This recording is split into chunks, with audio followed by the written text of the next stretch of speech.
Salut, c'est Rockmilk et bienvenue sur cette vidéo tutoriel qui va vous montrer comment faire une machine à creeper ultra simplement avec très peu de matériel. Je vous montre ça tout de suite, voyons voir ce dont on a besoin. Pour cette ferme, vous aurez besoin donc de blocs. Alors là, j'ai de la pierre taillée, franchement, même si vous en avez pas, ça fonctionne aussi. Je vais vous montrer pourquoi. On va creuser beaucoup au niveau de la terre, donc on va récupérer des blocs et ça fera très bien l'affaire. On va avoir aussi besoin de trappes en sapin. Je vous conseille 3 stacks et demi, c'est très bien. Alors c'est des trappes en sapin, ça peut être des trappes de n'importe quel type, bien évidemment. On va avoir besoin d'un feu de camp, on va avoir besoin de 2 coffres, d'un entonnoir. Je conseille d'avoir des escaliers, ce n'est pas obligatoire. Je conseille aussi d'avoir 2 seaux d'eau, là j'en ai qu'un seul, mais c'est pas grave, je suis en créatif. Je vous conseille aussi d'avoir des torches, et enfin de la morue crue. Allez, pour cette ferme à creeper qui ne fonctionne qu'en Java, donc encore une fois, si vous êtes sur console, ça ne sert à rien de la faire, elle ne fonctionnera pas. Vous creusez un trou devant vous et ensuite vous vous mettez dedans et vous creusez 6 devant vous. 1, 2, 3, 4, 5, 6. Une fois que ça c'est fait, vous tournez vers la droite et vous creusez sur 4. 1, 2, 3, 4. Vous allez ensuite au bout, vous tournez à gauche, vous creusez sur 4. 1, 2, 3, 4. Vous allez au bout, vous tournez à droite et vous recommencez la même opération qu'avant. Donc 6, 1, 2, 3, 4, 5, 6. À droite, 1, 2, 3, 4. À gauche, 1, 2, 3, 4. Et ensuite vous recommencez. Normalement, vous devriez retomber sur le point de départ.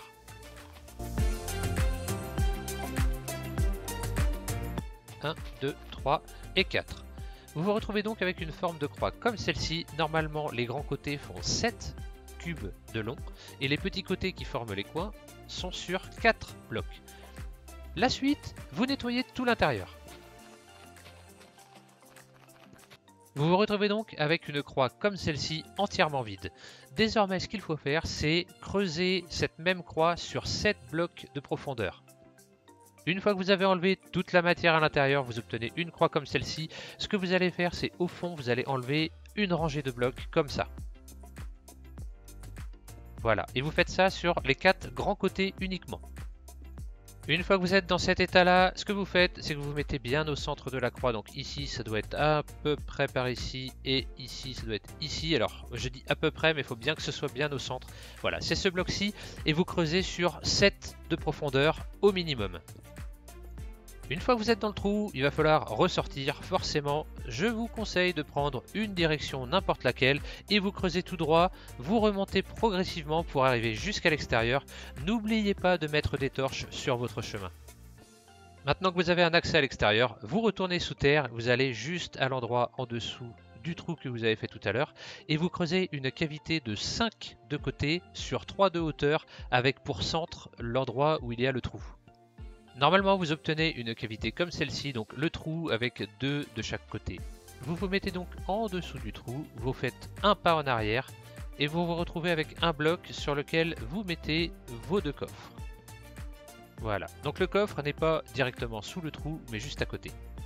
Ensuite, vous prenez l'entonnoir et vous le mettez pour le coup à donner vers le coffre, mais bien sous le trou.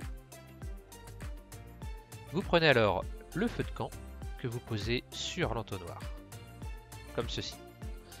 Vous prenez ensuite des blocs de pierre taillés ou de pierre ou de roche ou peu importe, ça peut même être des vitres. Hop, hop, vous faites le tour du trou comme ça.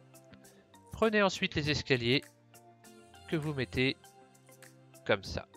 Touc, touc.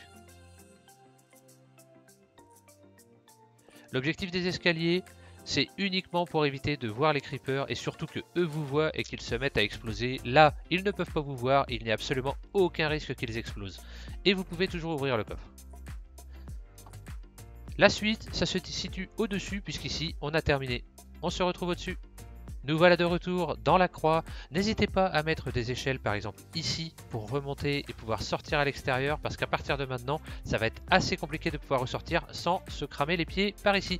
Donc vous prenez vos blocs, vous vous mettez au fond, vous vous décalez de 2 blocs, 1, 2, hop, et normalement vous êtes donc à cet endroit là au niveau du bord, vous comptez 1, 2, 3 et juste au dessus vous mettez des blocs sur toute la longueur. Alors, je refais sur ce côté-là. Vous pouvez aussi faire, vous mettez au niveau du coin, vous remontez de 1, 2, hop là, 1, 2, 3 de haut, et vous mettez sur 2 de large. Ça marche aussi dans ce sens-là. Une fois que vous avez fait les 4 côtés, vous remplissez tout l'intérieur ici. Vous faites attention aux trous surtout. Vous remplissez tout l'intérieur. Si vous tombez dans le trou, n'hésitez pas, vous mettez un seau d'eau au-dessus de vous, ça va fonctionner. Vous vous trouvez maintenant désormais dans cette situation, vous avez des passages de 2 de chaque côté, surtout il ne faut pas les remplir. Maintenant vous prenez vos seaux d'eau et vous en mettez tout le long à l'intérieur. Sur toute la longueur. Normalement, si vous avez bien fait, l'eau doit s'arrêter pile poil à côté du trou que vous avez fait. Voilà, normalement, vous devriez avoir juste le trou central qui n'est pas pris par de l'eau, tout le reste doit être occupé par de l'eau. Il est temps maintenant de remonter et d'aller à l'étage au-dessus.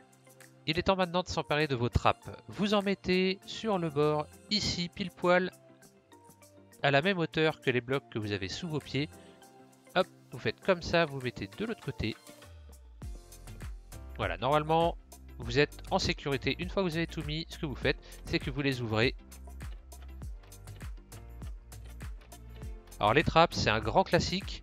Les monstres ont l'impression que les trappes sont tout le temps fermées, qu'ils peuvent marcher dessus, alors qu'en fait c'est ouvert, ils vont passer en dessous, ils vont tomber. Et là les creepers en l'occurrence vont aller glisser jusqu'au trou central et aller brûler sur le feu que vous avez mis. Vous faites exactement la même chose de tous les côtés. Maintenant que vous avez mis vos trappes, vous faites très attention de ne pas tomber car vous auriez beaucoup de difficultés à remonter. Donc voilà, il faut avoir beaucoup de précautions à partir de maintenant. Ce que vous faites, c'est que vous vous mettez au centre de votre croix. Donc moi je pense que ça doit être à peu près ici, voilà. Le bloc qui est en dessous de vous, vous mettez un bloc temporaire et vous placez par-dessus une trappe en sapin. Vous pouvez ensuite enlever le bloc temporaire. Vous prenez ensuite soit plus de trappes, soit si vous avez des tapis, vous pouvez prendre aussi des tapis. Et vous vous mettez au niveau d'un coin, comme ça. Ensuite, vous comptez 2 blocs, 1, 2, vous en placez un autre, 1, 2, et vous en placez un autre. Encore une fois, vous pouvez mettre des trappes, ça marche pareil. 1, 2, toc, 1, 2, toc. Normalement, vous devez avoir placé 8 tapis comme ceci. Ce que vous faites, c'est que vous vous mettez maintenant sur un tapis central, et juste au bord, hop, vous rajoutez 2 tapis ou 2 trappes comme ça de chaque côté. Et vous faites ça partout. Vous pouvez enfin rajouter un dernier tapis sous la trappe, c'est pas forcément obligatoire mais moi je préfère. L'idée derrière ces tapis c'est d'éviter que les araignées ne spawnent. Une araignée a besoin de 3 blocs par 3 blocs pour pouvoir spawner.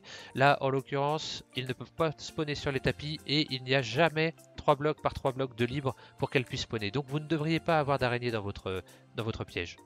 Vous prenez ensuite vos trappes et vous vous mettez en bordure d'un des côtés où il y a des trappes. Vous comptez 2 blocs et en haut du deuxième vous mettez une trappe comme ça et vous faites ça sur toute la longueur.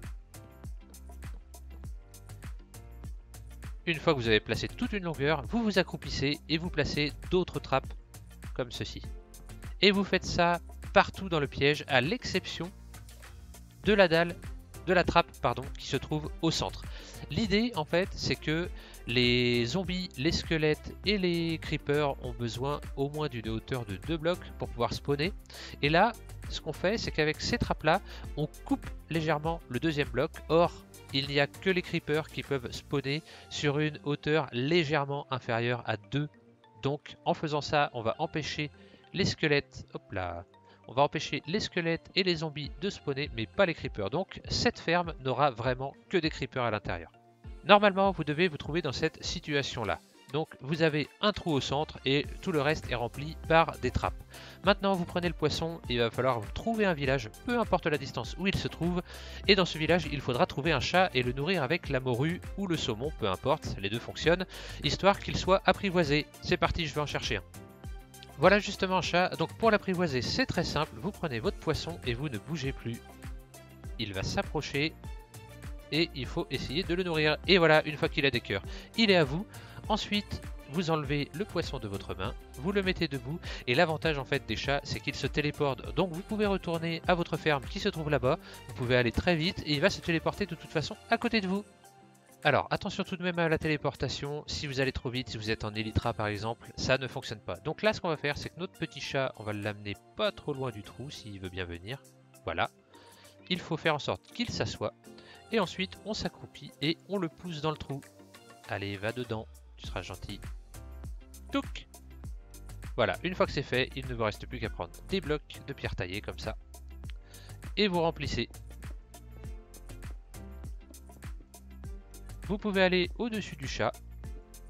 Il est maintenant enfermé, mais c'est pas grave, tout va bien se passer pour lui. Et voilà, votre ferme est terminée. Alors, il y a quand même plusieurs choses à savoir sur cette ferme. Alors, comme toujours, de toute façon, les mobs ne spawnent pas si vous êtes trop près et ne spawnent pas non plus si vous êtes trop loin de cette ferme. L'autre chose qu'on peut dire, c'est qu'elle sera toujours plus efficace si vous éclairez toutes les galeries qu'il y a autour. Ou alors, vous le faites au milieu de l'océan et c'est encore l'une des meilleures choses à faire. Enfin, le dernier point, et non pas des moindres, c'est qu'en cassant les 2 blocs qui se trouvent à l'extrémité ici à chaque fois, vous pouvez très bien recommencer la partie supérieure de la ferme, c'est-à-dire ici mettre une trappe suspendue avec un chat dessus, au-dessus vous mettez d'autres trappes, vous mettez des contours, et normalement ça doit fonctionner. Ils vont tomber au travers des trappes sur 2 étages, ils vont tomber dans l'eau, et ils vont aller jusqu'au feu de camp qui se trouve au milieu. Donc là, ce que je vais faire exactement la même ferme en plein milieu de la mer et on va faire un petit test pendant un quart d'heure, une demi-heure pour voir combien de poudre de creeper on peut obtenir.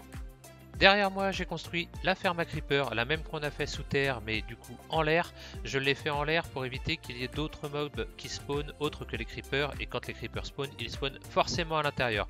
J'ai laissé tourner pendant 30 minutes en me cachant dans la petite cabane qui est au fond. Vous pouvez très bien faire un portail du Nether par exemple à la place de la petite maison, comme ça vous permet d'accéder à la ferme, c'est tout à fait possible. On va aller voir combien il y a de poudre de creeper dans le coffre derrière moi. Allez hop, on est parti. En une demi-heure, on a fait un stack et 9 poudres de creeper. Donc c'est plutôt pas mal en 30 minutes, voilà, ça fait un stack. Et rappelez-vous que cette ferme, vous pouvez la stacker justement. Donc hop, je remonte. Il vous suffit ici de faire exactement la même structure que vous avez en dessous, la partie haute. Et vous pouvez mettre comme ça 4, 5, 6. Après plus, je sais pas si ça a une grande utilité, mais vous pouvez. Donc voilà pour cette ferme à creeper. Je vous rappelle que cette ferme ne fonctionne qu'en Java. C'est très important si vous essayez de la faire sur console ou sur PC version Bedrock, ça ne fonctionnera pas. Donc assurez-vous de bien jouer sur PC en version Java. Comme vous pouvez le constater, la ferme n'est pas très compliquée, il n'y a pas besoin de matériaux trop compliqués. Et puis elle donne quand même relativement bien puisque c'est un stack et un petit peu plus en 30 minutes. Donc en gros 2 stacks et demi en 1 heure, ce qui est vraiment très bien. N'hésitez pas à vous abonner, à me faire un retour en commentaire pour me dire comment a fonctionné cette ferme chez vous. Et je vous dis à la prochaine fois pour un prochain tuto. Portez-vous bien!